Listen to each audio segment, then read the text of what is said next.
Благодарам, председателе. Согласно деловникот, би сакал да искористам можност да се обратам и да предложам со ова обраќање дополна на дневниот ред уште два закона, бидејќи има услови, а има и потреба пред се од истото. Првиот е предлог закон за изменување и дополнување на законот за реализација на инфраструктурни проекти за изградба на патна делница Миладиновци Штип и патна делница Киче Охрид, а вториот ни е законот за енергетска ефикасност. Сосема на кратко,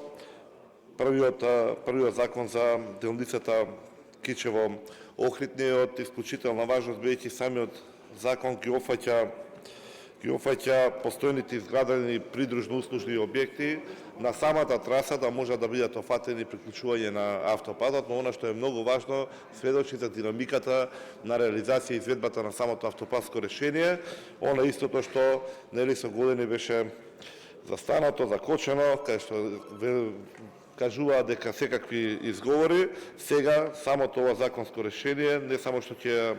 убрза самата реализација, туку ќе овозможи реализација на она ветување што го кажавме до почетокот на сезоната, најголемиот дел од делницата да биде пуштена во употреба со исклучок на оној дел кај Ботон. А во однос на делот на законот за енергетската ефикасност опфаќа исто така неколку членови. Во членот 1 се опфаќаат висината на доместокот што ќе треба да биде издадена една нова лиценца и висината на издатокот за продолжувањето на лиценцата, но она што е исто така многу важно, ќе се врши усогласување на овластувањата на лиценците, односно оние што се издадени до носењето на законот ќе можат да важат до 30 јуни 2026 година,